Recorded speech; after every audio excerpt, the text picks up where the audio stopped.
más cordial bienvenida a esta sección de foros por parte de la Universidad Virtual CNCI, en la que discutiremos el tema Leyes de Protección a la Mujer.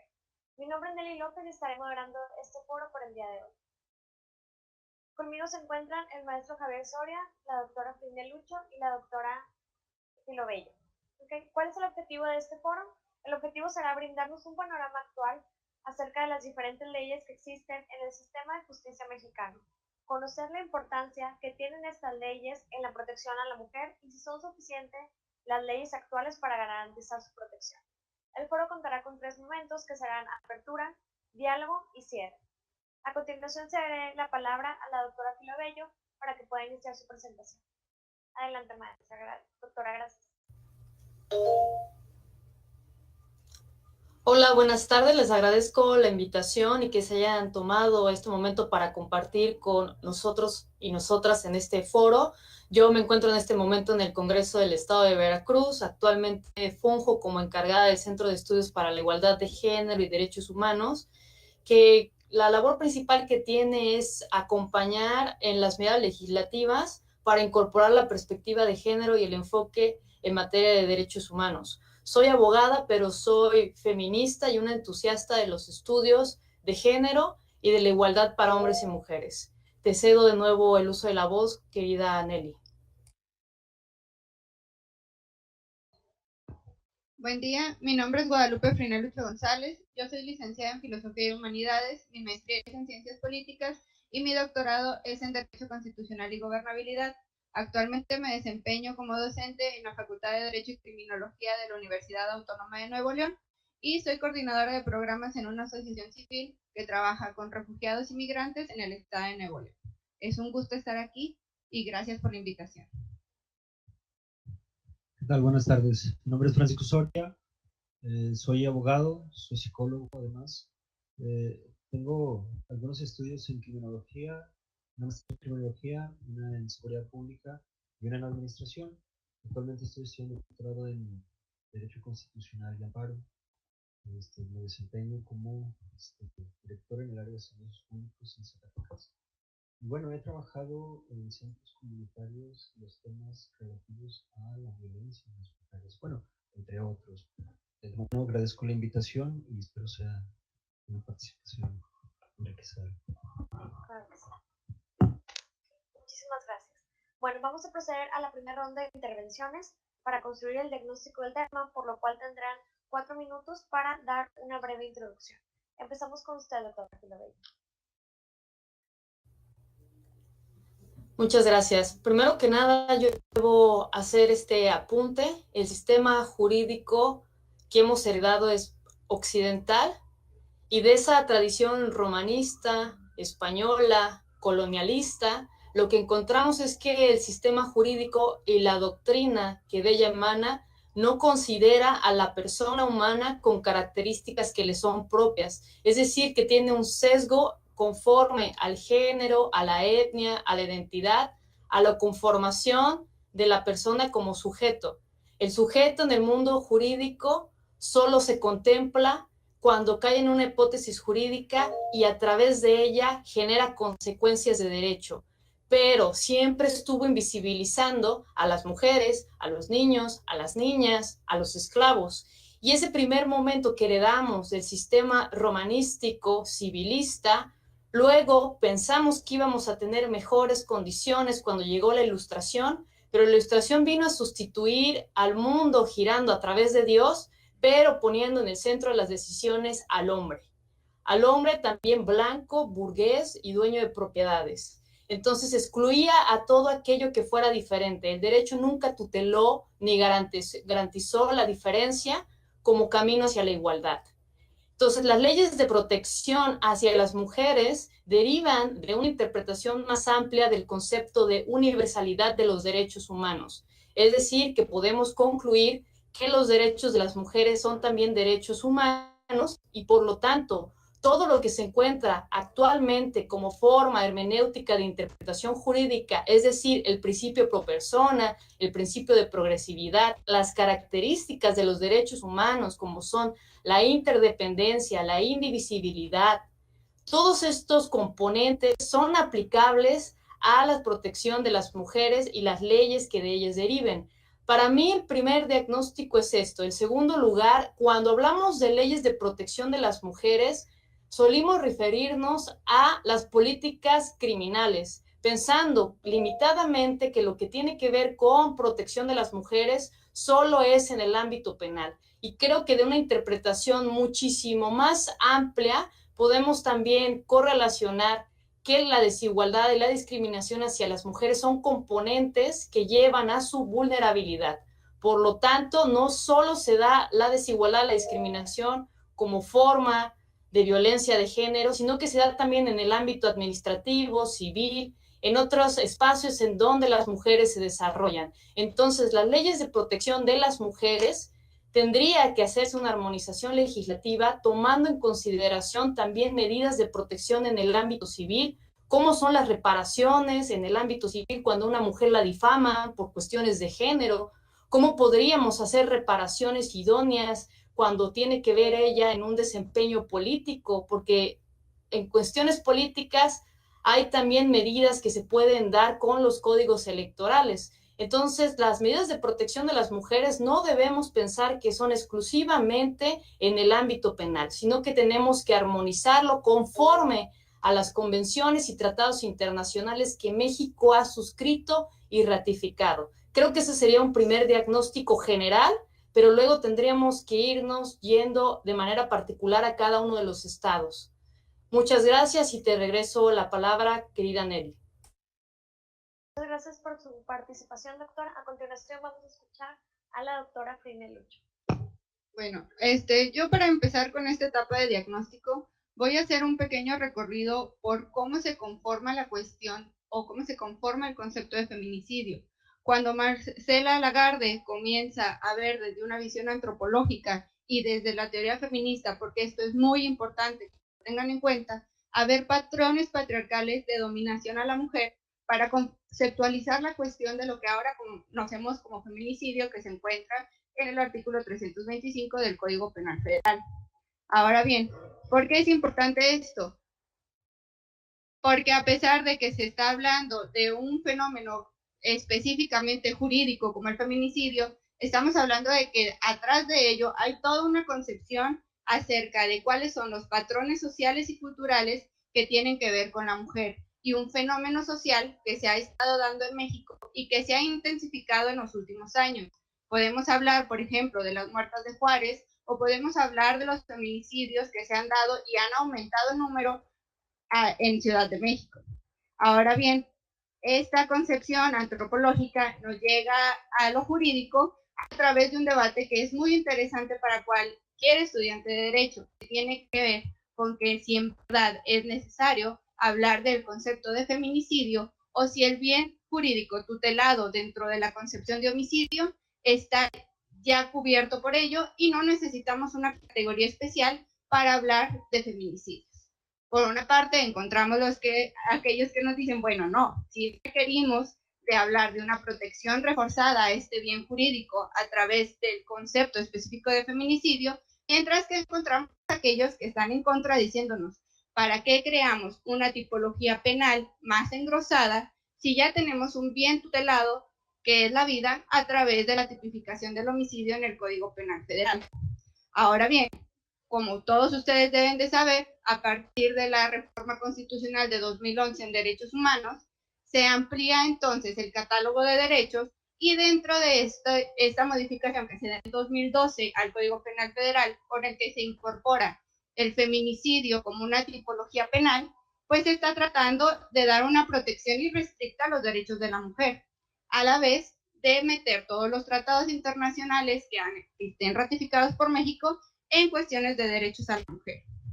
¿Por qué es importante esto? ¿Por qué es importante recordar un poco de esta cuestión teórica? Bueno, porque finalmente, si ustedes revisan el artículo 325, van a encontrar que muchas de las conceptualizaciones e incluso lo que nos ha dicho la Suprema Corte de Justicia de la Nación acerca del feminicidio es que debemos de adoptarlo como una categoría penal o una tipología penal autónoma, en tanto que se trata de un delito culposo que siempre va a tener, por su misma concepción, una culpabilidad, ¿sí? O sea, hay una intencionalidad en hacer un daño a la mujer por el simple hecho de ser mujer. Aquí dejaría mi intervención. Muchas gracias. Bueno, primero que nada, gracias por la invitación. Soy de la idea de que necesitas experimentar el ser mujer para poder vivir en carne propia las implicaciones que esto trae, ¿no? Las desventajas o la desigualdad que se experimenta desde el género femenino. Pero haciendo un recorrido por los planteamientos que hacen las doctoras, yo me quedaría con este planteamiento de que hemos heredado un sistema jurídico mixta, ¿no?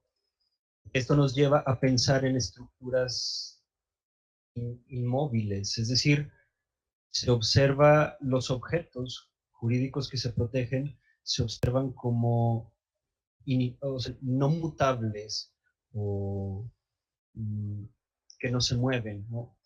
Y podemos verlo desde diferentes perspectivas. Me quedé pensando en esta idea de este planteamiento de la discusión entre si el feminicidio como figura jurídica debe prevalecer o no, puesto que ya existe una figura jurídica que tutela a la vida por sí misma. Arthur Schopenhauer decía que un objeto existe una vez que se le pone vista. Entonces, el feminicidio, precisamente a partir de este planteamiento de derechos humanos, en la búsqueda de ampliar, ¿no? Los derechos de las mujeres, lo único que hace es establecer una figura jurídica ya existente con un elemento más, que sería la figura de poder de un hombre frente a una mujer, ¿no? Cuando está en condiciones de desventaja. No obstante, sigue prevaleciendo esta estructura inmóvil del derecho, puesto que no se ven matices en el feminicidio por sí mismo, ¿no? Como lo decía Jürgen Habermas, se cosifica la figura del feminicidio, se cosifica la vida, y entonces ya no hay matices para poder establecer las diferentes formas de abordar la protección de la vida. Entonces, ¿cuál es mi idea? Por lo menos en México, no es el derecho en sí, no es el derecho subjetivo, ni siquiera el derecho objetivo, el problema que genera las condiciones de desventaja o de desprotección de la mujer en México.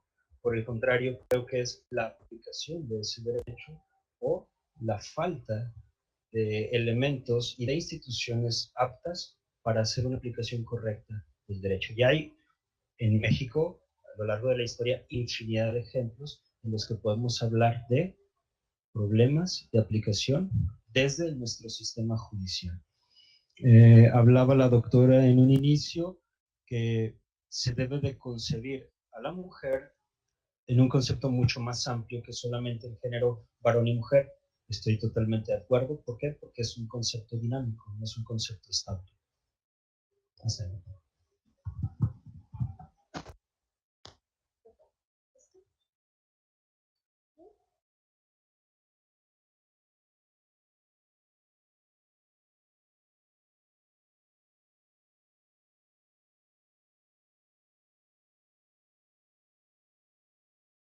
Bueno, muchas gracias por su participación. Ahora van a responder a las siguientes preguntas, para lo cual van a contar con 3 minutos. Empezamos con la doctora Lucho, y las preguntas son: ¿crees que estas leyes son suficientes para proteger o cubrir todos los derechos de la mujer? ¿Por qué? Bueno, retomando un poco lo que mencionaba el maestro, la aplicación del derecho es una cuestión que todavía deja mucho que desear, sobre todo en cuestión de leyes de protección a la mujer. Al menos yo considero que no ha sido suficiente y se requiere todavía de políticas públicas que ayuden a mejorar condiciones de igualdad y de justicia para la mujer en todos los ámbitos. Esto a partir de que debemos de entender que con el nuevo paradigma de derechos humanos, bueno, ya no tan nuevo, ya tiene sus buenos años, siempre tendremos que tender a la perfectibilidad de los derechos humanos, ¿sí? Y los derechos humanos no se perfeccionan como idea, no se perfeccionan como ideal, a pesar de que de alguna manera, en esencia, son cuestiones, pues, axiológicas que son deseables para todos los seres humanos, sino que requieren también de acciones concretas que solamente vamos a ver, no solamente con modificaciones al Código Penal, no solamente con una ley de protección específica para las mujeres, requieren acciones concretas que solamente se pueden llevar a través de políticas públicas. Ahora, además de eso, las políticas públicas tienen que estar basadas en nuevos panoramas referentes a la gobernabilidad y sobre todo a la gobernanza, entendiendo que de alguna manera necesita haber una participación activa de todas las mujeres para que esas políticas públicas tengan un buen fin, ¿sí? Si nosotros nos ponemos a diseñar una política pública, pero no involucramos a las que son víctimas o al grupo vulnerable con el que estamos trabajando, las políticas públicas van a ser una cuestión vacía. Es lo mismo que pasa cuando se tratan de reformar leyes, es lo mismo que pasa con muchas cuestiones al respecto del Estado que se quieren hacer todavía en un modelo sumamente vertical, en donde solamente los que están dentro del poder pueden decidir, y no, ahora necesitamos un modelo de horizontalidad referente a lo que se conoce como gobernanza, para que todas estas acciones conjuntas puedan servir para llevar condiciones de igualdad y de justicia, no solamente para las mujeres como grupo vulnerable, sino para todos. Bueno, vamos a cederle la palabra a la doctora Filobello y cuenta con 3 minutos para responder estas preguntas. ¿Cree que estas leyes son suficientes para proteger o cubrir todos los derechos de la mujer y por qué?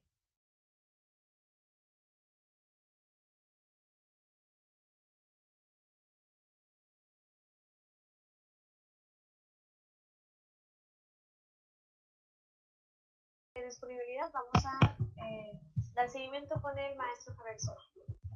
Bueno, siguiendo con la idea inicial de que nuestra estructura jurídica es estable, no dinámica, revisando la ley general de las mujeres son una vida libre de violencia, establece en su artículo 17 que es obligación del Estado la reproducción en las escuelas, las personas dejen de lado estos paradigmas y estereotipos. Lo mismo que se deben de impulsar, como bien lo platica la doctora Friné, políticas para desarrollar el conocimiento de esta igualdad y el acceso que tienen o deben tener las mujeres a los derechos y en una condición de igualdad. Es decir, existen esos derechos, ¿no? Menos inscritos en el derecho objetivo. Pero el problema sea en que exista o no exista una legislación. Lo que pasa es que el que exista una legislación no significa que se va a verificar en los hechos. Si uno en su libro El segundo sexo establece que es una condición el hecho de que exista este sistema opresor de un hombre hacia una mujer. Entonces, ¿en dónde está la respuesta? En la cultura. Y el derecho por sí mismo no genera cultura. Y lo hemos visto en muchísimos casos, ¿no? La Constitución establece la prohibición de la esclavitud. Y no obstante, en México, si bien no con el nombre de esclavitud, hay figuras equiparables a la esclavitud en donde los padres venden a sus hijas a otras personas y, o sea, a pesar de que existe el derecho prohibitivo, no hay quien haga algo. Entonces, considero que está en su aplicación y coincido con la doctora que el tema ya pasa de una cuestión legislativa a una cuestión de políticas públicas de generar las condiciones. Se puede dar respuesta a este problema, pero en el seno de la interacción social. Por su aportación. A continuación vamos con la aportación de la doctora Filobello.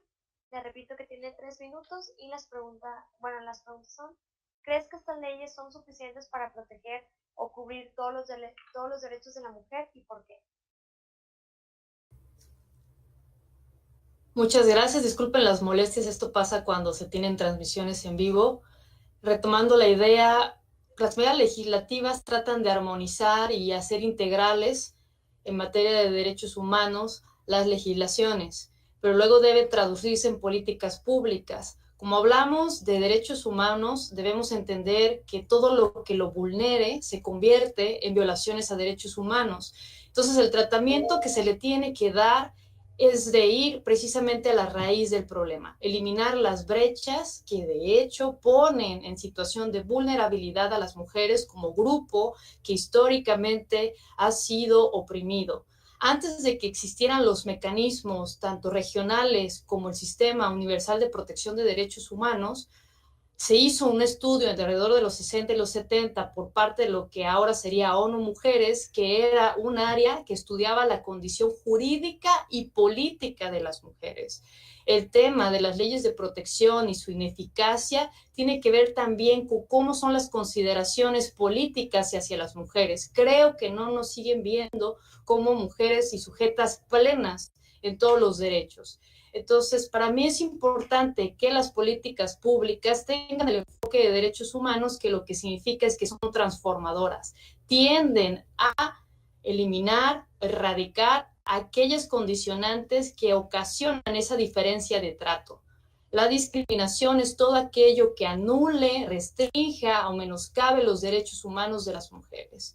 Entonces, para mí es importante retomar estas ideas porque la ciudadanía es quien ahora, en un plano más participativo, debe estarle dando seguimiento a lo que se hace en la legislatura, pero cuando se transforma en planes de desarrollo estatal o municipales, estar interviniendo. Creo que los municipios en general en México han quedado de ver porque no han entrado en el ámbito de sus competencias también a la cuestión de proteger ampliamente a las mujeres. Creo que todo se ha ido por la parte jurisdiccional, pero en materia de derechos humanos también está la parte de la exigibilidad de los mismos, mecanismos más idóneos de prevención y de atención antes de que haya vulneraciones graves a derechos humanos de las mujeres. Muchas gracias y regreso el uso de la voz, compañera. Listo, muchas gracias por su aportación. ¿Alguno de ustedes tiene alguna réplica o alguna aportación? Contarían con un minuto, ¿no? Doctora Filobello, ¿cuenta con alguna réplica? ¿Algún comentario que quiera agregar? Sí, muchas gracias. Me pareció muy oportuno que la compañera hablara respecto de la evolución del delito de feminicidio como un delito autónomo.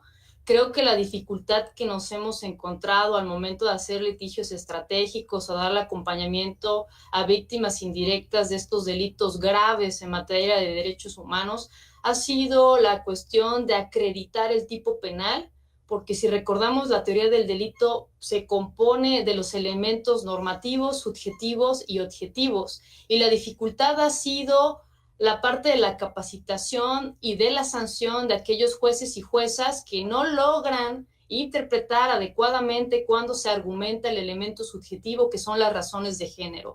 En sí mismo, los elementos objetivos ya llevan esta exploración y este diagnóstico de cómo se manifiesta la violencia feminicida y toma forma del delito de feminicidio. Pero cuando tenemos que acreditar que realmente se trata de la privación de la vida de una mujer por razones de género, el elemento subjetivo no queda claro al momento en que se está sentenciando.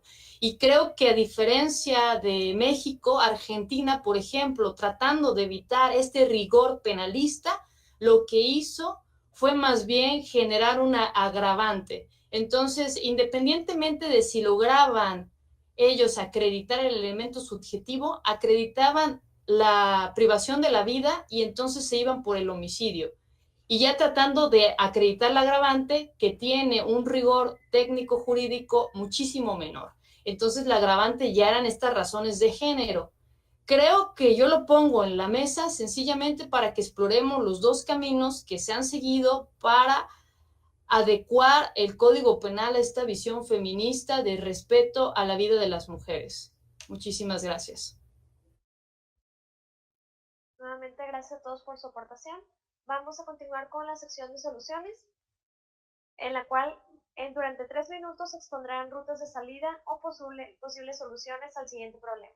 En un país como México, donde son asesinadas al menos 10 mujeres al día, según cifras oficiales, ¿cuál es la principal línea donde debe incidir la legislatura mexicana? Okay. Vamos a dar inicio con la doctora Filobello y cuéntanos 3 minutos. Adelante, doctora. Muchas gracias.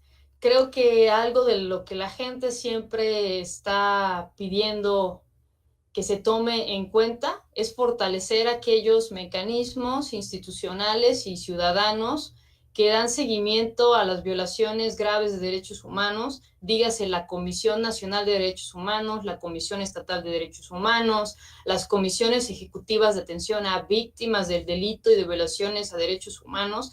Creo que estos organismos no se han fortalecido pese a que son organismos autónomos y que representan y acompañan y hacen una labor grandísima con las víctimas. Esto creo que viene del hecho de que tiene poco tiempo que hicimos una reforma constitucional en donde hablamos de los derechos de las víctimas en los procesos penales.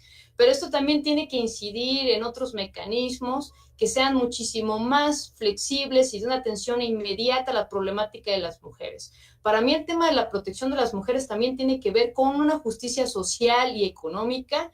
Y cuando a mí me dicen por qué no hemos incidido para nada en el empoderamiento de las mujeres, es porque no las hemos dotado de herramientas suficientes, escolares, educativas, ciudadanas, colectivas, en donde las mujeres tengan herramientas suficientes para no tener una dependencia con nadie. Creo que eso es lo que ha limitado también la independencia y autonomía y toma de decisiones de ellas.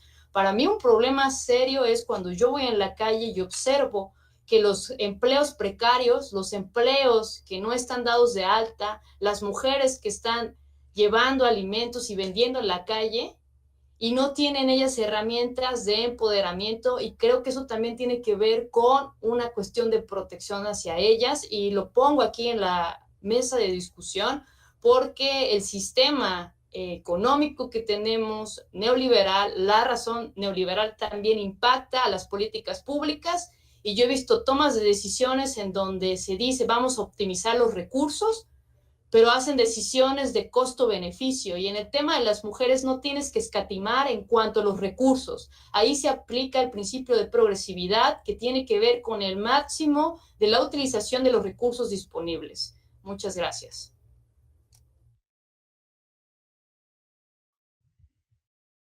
Muchas gracias. Continuamos con la doctora Lucho. Bien, para responder esta parte de soluciones, bueno, yo retomaría un poco lo que mencionaba la doctora, con respecto a la exigibilidad de los derechos humanos. Bueno, algo que está establecido desde la modificación constitucional de la reforma al artículo 1 es que todos los servidores públicos tienen que estar dando la protección más amplia a los derechos humanos.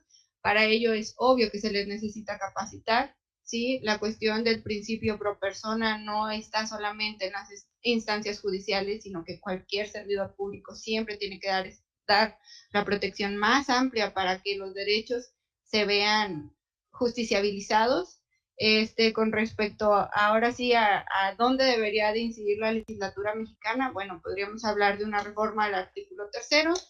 Supongo que muchos de ustedes están enterados que ayer se aprobó la contrarreforma educativa, pero una de las cuestiones que más me hacían ruido cuando empezó esta discusión de la contrarreforma era la inclusión de la filosofía y las humanidades dentro de las materias obligatorias para todos, ¿sí?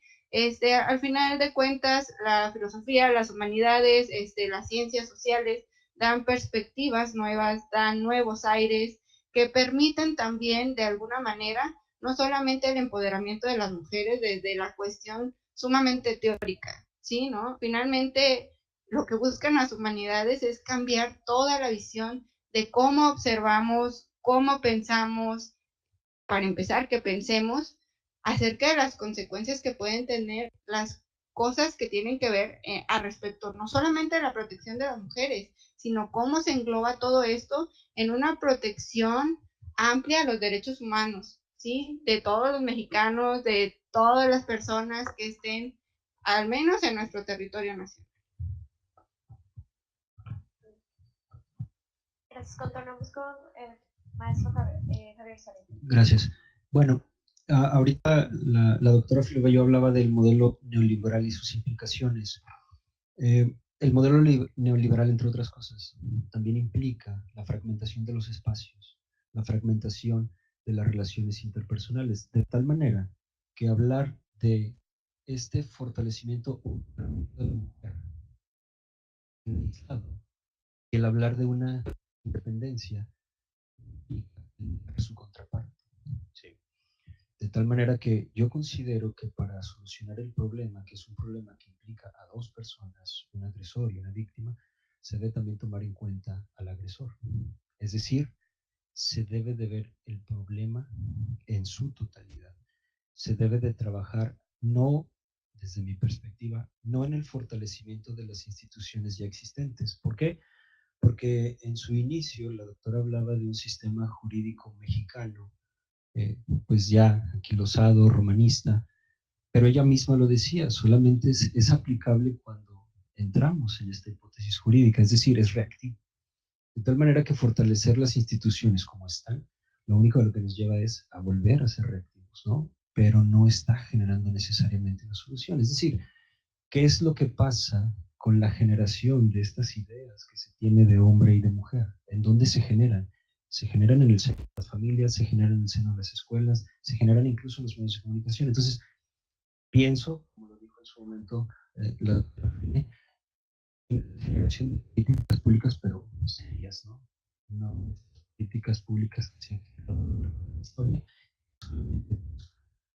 justificación de un recurso sin la capacitación adecuada de las personas que lo van a ejercitar o sin la concepción clara de lo que implica esta convivencia social, ¿no? Entre hombres y mujeres, que en definitiva es necesaria. De tal manera que considero que debe de existir una noción de interdependencia entre hombres y mujeres en una condición de igualdad y que a partir de entonces se generen las políticas adecuadas. Muchísimas gracias. Ahora, ¿alguno de ustedes tiene alguna réplica o algún comentario que deseen revisar? Doctora Filobello.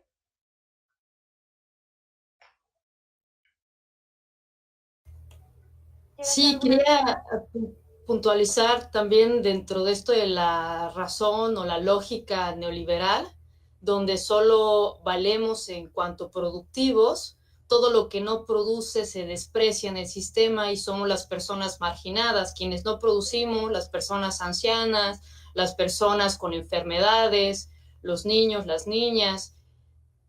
Nosotros que estamos en esa marginación y en esa fragilidad, a la vez dependemos de los cuidados que históricamente se han delegado en el ámbito privado a las mujeres. Entonces hay que poner la dignidad en el centro de todas las decisiones, pero también a la dignidad hay que poner todo lo que hace a la vida sostenible. Y entonces hay que tutelar y proteger también y reconocer los cuidados como una reivindicación necesaria dentro de nuestro sistema, no solo jurídico, sino político. Hacer también una perspectiva más amplia en la Constitución, porque parecería que nuestra Constitución solo es un ordenamiento supremo que organiza y da la razón del Estado, pero creo que falta una revisión para ver cuántas de esas reivindicaciones históricas no se han reformado o no han incidido dentro del concepto propio de la Constitución. Creo que debemos también hacer ahí unas mesas de trabajo y la academia y los activistas y la ciudadanía en general estar revisando qué se ha hecho conforme a las reformas constitucionales para pedir que sean transformadoras y que se adecúen a modelos económicos más sociales, más colectivos, y es también esto de hacernos comunitarios todos y todas. Gracias. Perfecto, muchísimas gracias a todos por su aportación. Vamos ahora con lo que es el cierre. Se presentarán las conclusiones por parte de cada uno de los expertos, para lo cual contarán con 3 minutos. Iniciamos con la doctora Filobello. ¿Cuáles son sus conclusiones?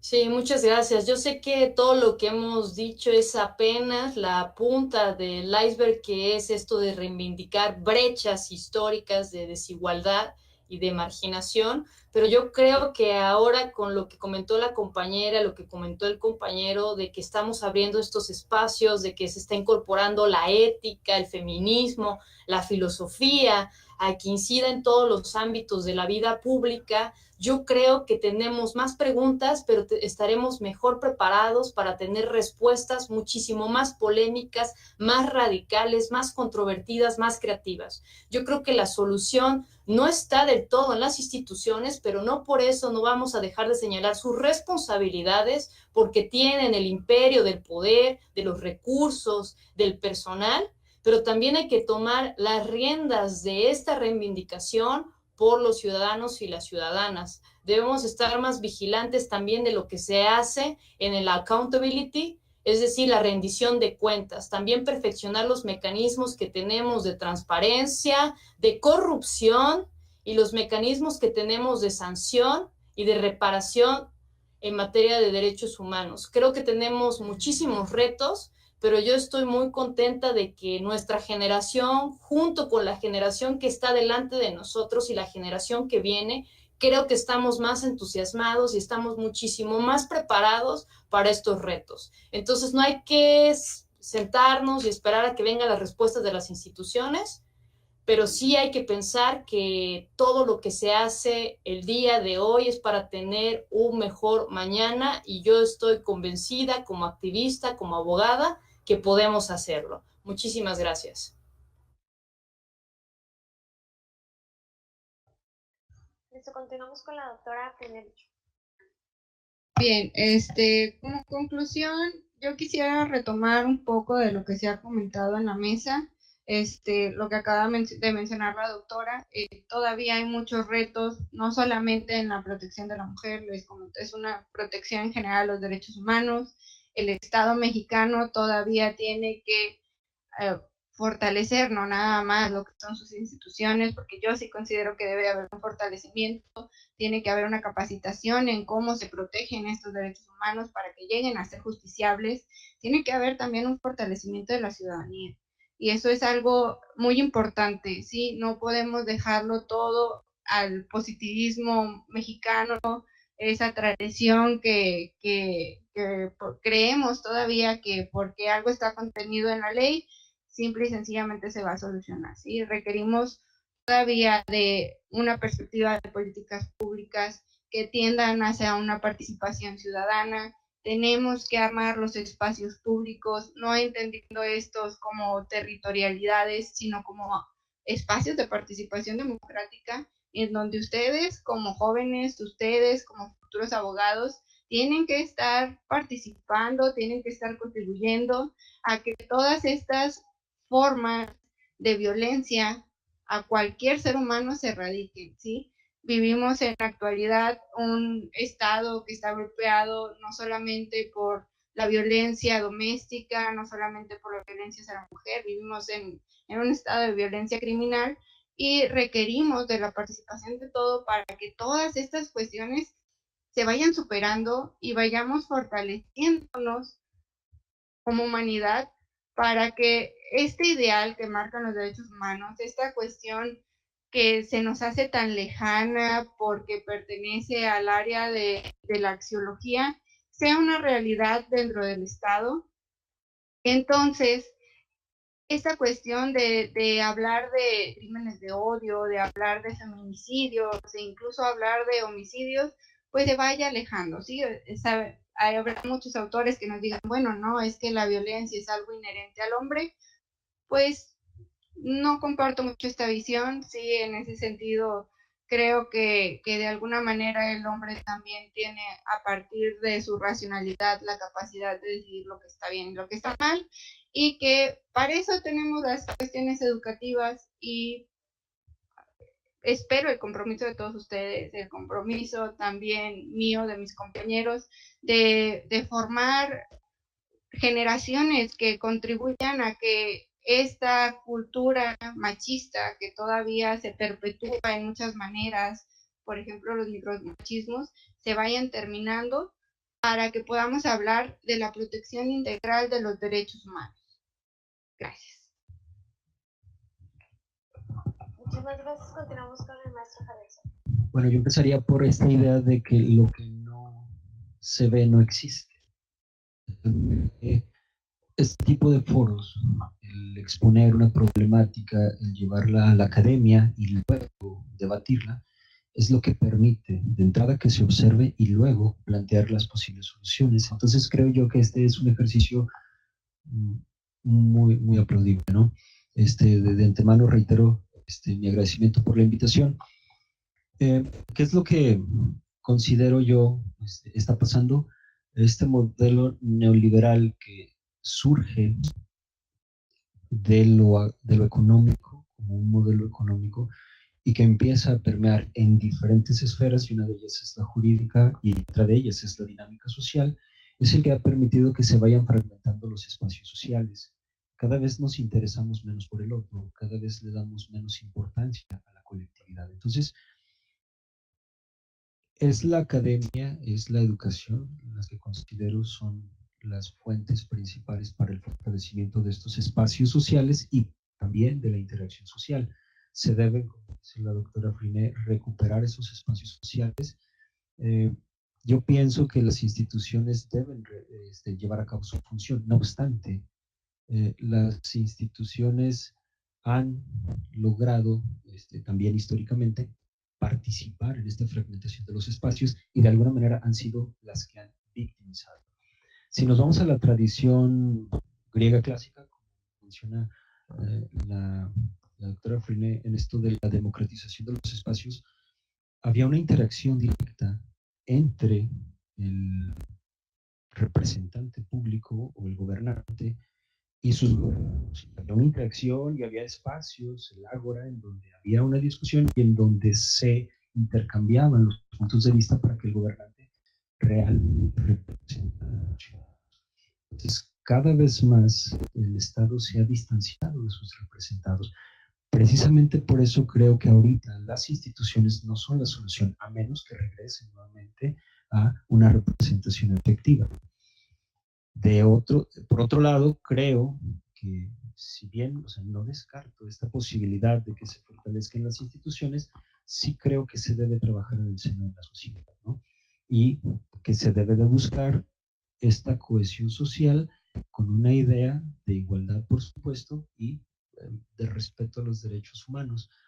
Aunque habría que considerar un poquito en este modelo neoliberal que los derechos humanos también lo que están buscando de alguna manera pareciera es como si se uniformara a todo el mundo, ¿no? Sin atención a su cultura y a sus costumbres específicas. Entonces, habría que analizar más en profundidad todo esto, ¿no? Sin embargo, creo que el problema de la violencia, en este caso contra las mujeres y en general la violencia, es un tema sumamente complejo, ¿no? Que no se puede abordar en tan poco tiempo y no se puede tocar todas sus facetas con tanta facilidad. No obstante, aplaudo el ejercicio académico y espero que sea en el seno de la academia donde surjan las explicaciones así como que integrales y de alguna manera también sus soluciones. Bueno, muchísimas gracias a todos. A continuación, vamos a abrir lo que es la sección de preguntas. Recuerden que ya pueden estarlas enviando a nuestro personal, quienes nos las van a estar comunicando. Y ya tenemos algunas de ellas. La primera la envía Enrique Vázquez de Xochimilco y pregunta: ¿qué deberían hacer o cambiar las instituciones para generar un cambio significativo con respecto a los derechos de la mujer? Empezamos con usted, doctora. Perdón.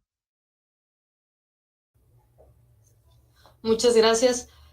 Quiero que haya una diferencia. Las instituciones, en ellas se delegan ciertas atribuciones y funciones y ofrecen ciertos bienes, servicios, pero no falta solo eso. Es necesario también que hagan intervenciones más directas, más particulares y que sean transformadoras. Y es contrario a lo que sería institucionalizar. Yo estoy en contra de que una visión se haga institucional, es decir, que no se critique, que no tengan la capacidad de revisar continuamente lo que se propone. Creo que debe haber una flexibilidad y debe haber un conocimiento vasto y ciudadano para tener una posición y una toma de decisiones que obedezca realmente a todos los deseos y necesidades de las personas. Creo que hay que focalizarlo muchísimo más, porque hasta este momento las instituciones trabajan con fórmulas muy generales y no terminan de aterrizarlo en soluciones prácticas y transformadoras. Gracias. Vamos con la siguiente pregunta. O bueno, ¿alguno de ustedes quiere comentar la pregunta? Ok. Bueno, la siguiente pregunta es, o el comentario. Ambas doctoras han mencionado a las nuevas generaciones. ¿De qué manera podemos los jóvenes ejercer una presión social a las instituciones públicas para obligarlas a trabajar más en políticas públicas que favorezcan los derechos de las mujeres? Bien, esta es una pregunta que me hacen mucho mis alumnos cuando llevamos la clase de responsabilidad social, porque todavía existe un cierto desconocimiento de cómo podemos participar en cómo se arman las políticas públicas. Pero bueno, existen mecanismos tanto institucionales como no institucionales para que cualquiera de ustedes pueda llegar a participar dentro de la conformación de políticas públicas e incluso en la evaluación de las mismas. Por ejemplo, todas las políticas públicas que surgen de la Secretaría de Desarrollo Social, ahora la Secretaría de Bienestar, tienen lo que son observadores externos, ¿sí? Vamos a suponer, yo soy una asociación civil, propongo una política pública de un acompañamiento para mujeres víctimas de violencia doméstica y ustedes se inscriben como observadores y ustedes van a estar calificando que yo esté haciendo bien mi trabajo. Esa es una manera en la que ustedes pueden participar de manera directa, de manera institucional, que también pueden hacer, bueno, lo vimos ahora con el movimiento de Me Too hace menos de un mes, ¿sí? Todas las participaciones que se dieron, los performances que hubo, por ejemplo, en artes visuales de la Universidad Autónoma de Nuevo León, todo ese tipo de movimientos organizados que están realizando jóvenes como ustedes, es una forma de incidir en políticas públicas. ¿Por qué? Porque hacen que toda la atención se centre en ustedes y se tenga que llegar a una solución, ¿sí? No podemos permanecer impasibles, ninguna autoridad puede permanecer impasible ante una crítica social que esté bien fundamentada. Entonces, eso también pueden hacer, muchachos. En cualquier momento ustedes, con los fundamentos, con las pruebas, pueden llevar a cabo participaciones sociales, pueden llevar a cabo participaciones públicas que contribuyan a mejorar no solamente lo del tema de protección a la mujer, sino en cualquier tema, ¿sí? Esa es nuestra obligación como ciudadanos. Eso no nada más les toca a ustedes, nos toca a todos. Maestro, ¿quiere comentar algo? Nada más complementando un poquito, porque estoy totalmente de acuerdo. De hecho, creo que se complementan la participación de la doctora Filobello y la doctora Freire en el tema de que las instituciones deben de ser más proactivas, más críticas hacia sí mismas y que sean activas en el sentido de resolver los problemas. Como las nuevas generaciones, si hacemos o si echamos un vistazo a la historia, todos los movimientos sociales van respaldados por los jóvenes, ¿no? Todos. Entonces, ¿qué es lo que creo yo que deben hacer actualmente los jóvenes? Conocer cuáles son las obligaciones de las instituciones para que las hagan exigibles, ¿sí? Porque creo yo que este dinamismo social está en los jóvenes, ¿no? Pero creo que deben estar muy, muy proactivos conociendo las obligaciones de las instituciones y hacerlas exigibles. Perfecto, muchísimas gracias. Bueno, dice, buenas tardes, quiero comentar que estoy totalmente de acuerdo con lo que los expertos nos comentan. Considero que todo surge a partir de la educación, no solo en la escuela, sino en el hogar, y de ahí se parte para el respeto de los derechos humanos, y sobre todo para la protección hacia la mujer. ¿Es necesario reforzar los valores enfocándolos más a estos aspectos? Bueno, y creo que es la continuación. La continuación es, movimientos como Me Too hacen del feminismo algo confuso, es decir, beneficia o daña de alguna manera.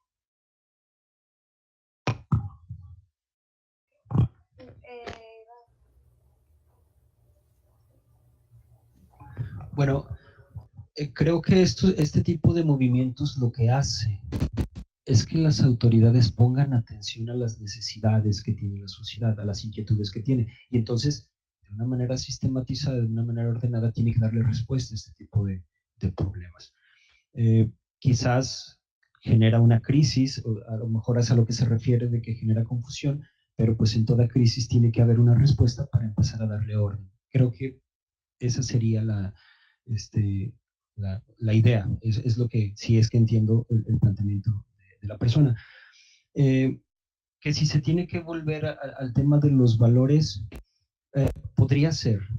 Sí creo yo que se debe de fortalecer el tema del seno familiar.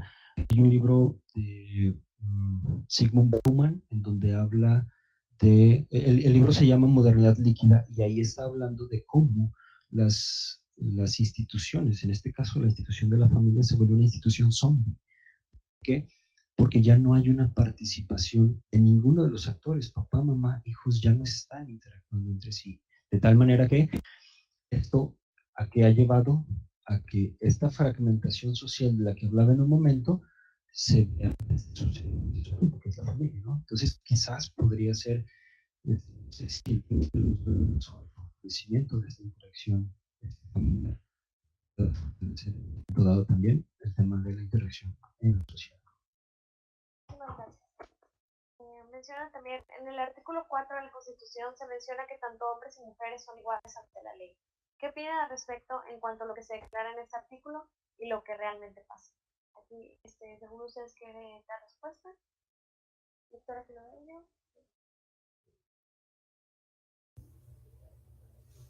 Sí, muchas gracias. Es bien curioso el artículo 4 constitucional porque México se preparaba para ser la sede de la conferencia en donde se iba a hablar de los diagnósticos que se habían encontrado de la posición y de la condición de la mujer alrededor del mundo.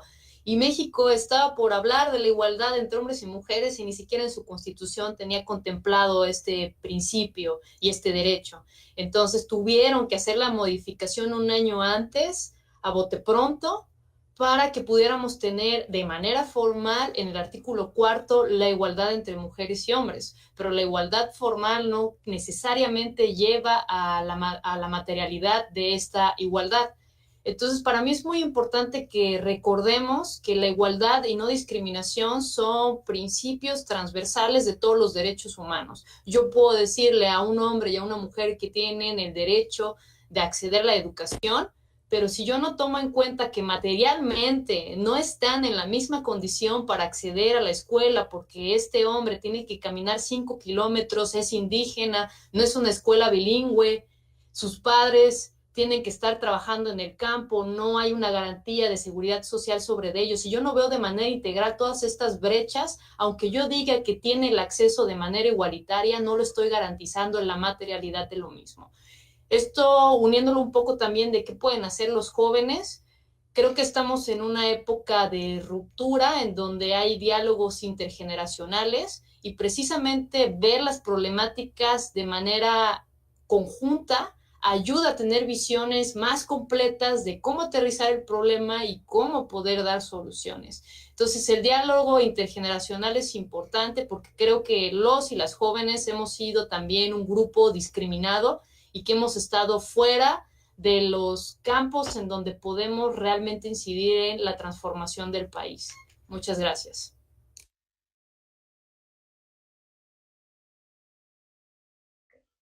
Pasamos a la siguiente. ¿Me pueden enviar la siguiente, por favor? Ah, ok, ya está escrito. Vamos a esperar unos segunditos en lo que nos va a llegar.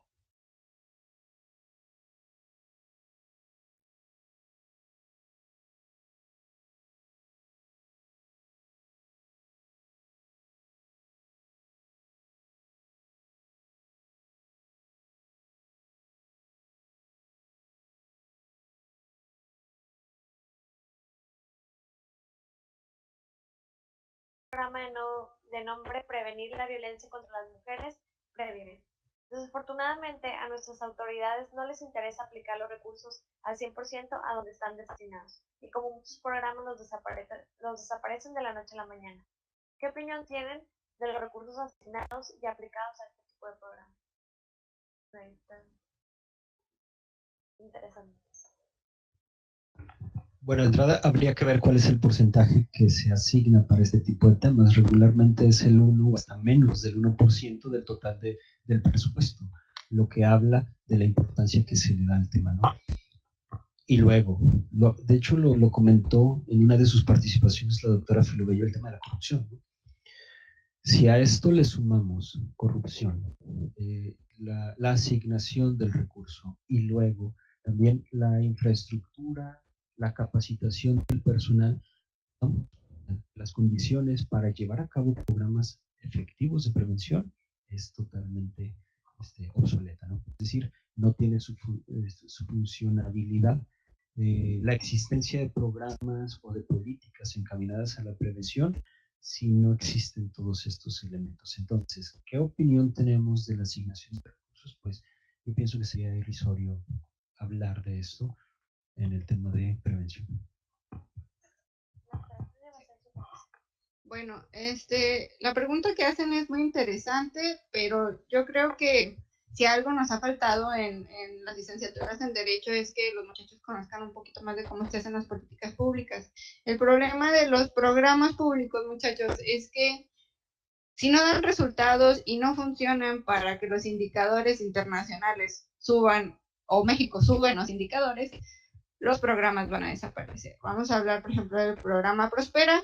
El programa Prospera fue un bastión para México para decir, estamos haciendo algo en contra de la pobreza, estamos trabajando por los objetivos de desarrollo sostenible, entonces, por eso no se busca desaparecer este tipo de programas. Es decir, el problema con las políticas públicas sigue siendo que cuando se evalúan y ven que a pesar de que puede que estén ayudando muchísimo al grupo vulnerable al que están dirigidos, no están funcionando como una cuestión política para el propio Estado, ¿sí? Entonces, cuando nos toca hacer políticas públicas, a ustedes, a lo mejor a algunos de ustedes les toca trabajar haciendo políticas públicas, siempre tenemos que estar cuidando esas dos cosas, ¿sí? Ser realmente un apoyo al grupo vulnerable al que estamos dirigiendo nuestro programa, pero también poder dar un resultado que nos permita continuar con este programa, ¿sí? Muchas veces no es el hecho de que el programa en el que participaste no funcionara, sino que no tenía los números suficientes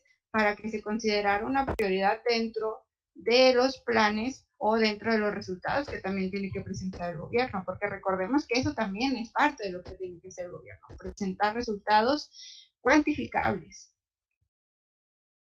Perfecto. Nos menciona también, existen muchos movimientos sociales que buscan la igualdad de género, pero ¿qué pasa cuando entre esas manifestaciones se violan los derechos de la ley y hay destrozos a la población? Ustedes como expertos, ¿qué opinan de estos movimientos? Y le vamos a hacer la palabra primero a la doctora Filobello. Creo que también hay que hablar que no hay una unificación de criterios en el activismo, sino que hay varios feminismos, hay varias formas de hacer activismo, hay varias corrientes de pensamiento. La filosofía, de hecho, ya no tiene un solo devenir, y creo que precisamente esto origina que haya distintas posturas. Precisamente una investigadora y una analista feminista española hablaba de la guerra y de la paz con gafas violetas. Pueden encontrar su video en YouTube. Y ella decía que algunas mujeres manifestaban que los movimientos por la liberación de las mujeres tenían que ser totalmente pacíficos, y había otras mujeres que consideraban que el uso de la violencia y del poder se había masculinizado y no encontraban por qué una mujer no podía hacer uso de esas herramientas de disuasión como son disturbios públicos. Yo solo pongo esto en el panorama porque no podemos sentenciar o hablar de que hay un buen o mal activismo o un buen o mal feminismo, sino que hay distintas posturas también que tienen que ver con la propia subjetividad que atraviesa a la persona. Cada quien va a hacer su activismo como se haya configurado como persona misma. Entonces yo pongo esto a criterio de ustedes para que no se dejen sorprender con que hay un movimiento que puede ser incongruente con otro, sino que abracen la diversidad y con la causa que ustedes se sientan identificados, en ella se sumen. Gracias. Bueno, con esta pregunta vamos a terminar esta sección de foro. Agradezco mucho a los ponentes, nos informan que hubo muchos comentarios positivos acerca de sus exposiciones, también les enviaron sus felicitaciones. Y bueno, pues para concluir, pues concluimos en que la lucha de las mujeres para tener leyes específicas para su protección son muchas y se han ido desarrollando con el paso del tiempo, ya que en la actualidad gozan de una mejor protección, dejando claro, como mencionaban los expertos, pues que aún quedan muchos temas o aún queda mucho por hacer para, para poder lograr estos cambios. ¿Okay? Y bueno, agradecemos una vez más a todos por su asistencia, agradecemos a los expertos por habernos brindado estas interesantes aportaciones y esperamos que ustedes lo hayan disfrutado tanto como nosotros y poder seguir contando con ustedes en todos los siguientes eventos que tenemos para ustedes. Muchas gracias y hasta la próxima.